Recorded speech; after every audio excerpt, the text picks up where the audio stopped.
it's time we took audience questions. Vivek Mittal from Greencoat Capital in the UK.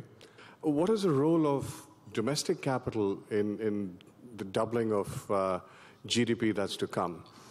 India's done a great job over the last 25 years as a country in attracting, making itself attractive for international capital. It's always been outwardly looking. But there's a $3 trillion capital market here, which will also double. But there don't seem to be too many great routes for that capital to play in the growth of India coming forward. Shaurya, you want to take that? Okay. But I'll try and answer it to the extent that I've understood the question, but then you can carry on.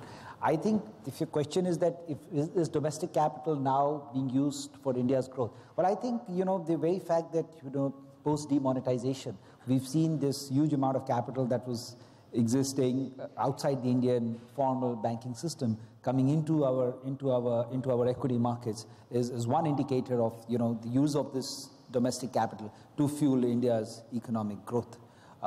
We should have seen much more credit growth from our banking system, but obviously because the issues there continue to be unresolved, we have not been able to create the kind of credit growth that should have happened from our own domestic institutions. But hopefully that's the next thing that will there. And then of course finally, India continues to be one of the most attractive FDI destinations. So foreign capital will continue to play an important role in India's overall growth. At least the story of India's growth so far is entirely domestically fired capital. There's very little role that foreign capital has played. It's marginal. And now I would assume after financialization of savings, I mean, I'm not saying the way in which we saw the march of money from banks to mutual funds will continue at the same pace, but it looks like it will continue. Do you really doubt the coming of domestic capital? Isn't it only increasing? So I think the question is asking really about whether that domestic capital gets more sophisticated and starts to finance assets that are difficult for a mutual fund to finance, difficult for a bank to finance. And some of the changes, the reforms that have gone ahead in the last 5 years are very important here. So targeting inflation means that we have much lower volatility in inflation and thus interest rates. Very important for long-term financing. And then we have the Insolvency Act. And if you're going to be lending money, providing equity capital, you need the right legal framework. And I think some of these soft issues have only been more recently addressed.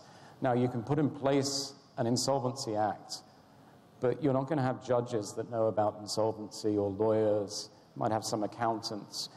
And that sort of soft part of that, again, will just take a little bit more time.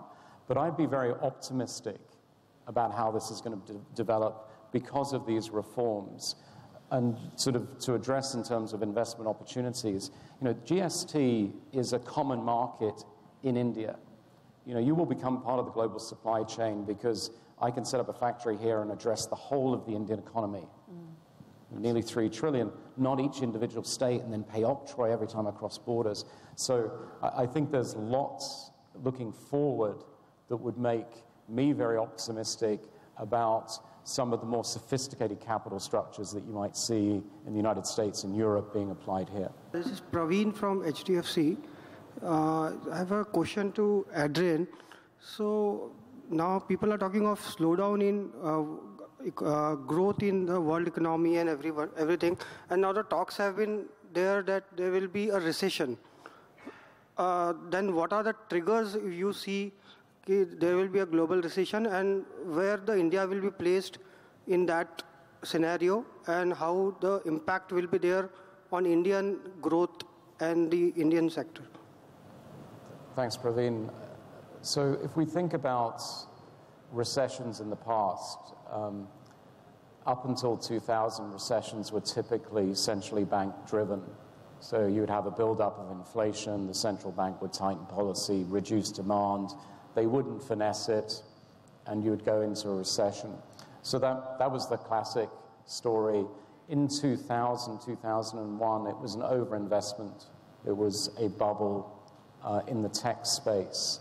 And then what we had in 2008 was again a bubble in a real estate market, inappropriate risk-taking within the financial system that caused that as a shock.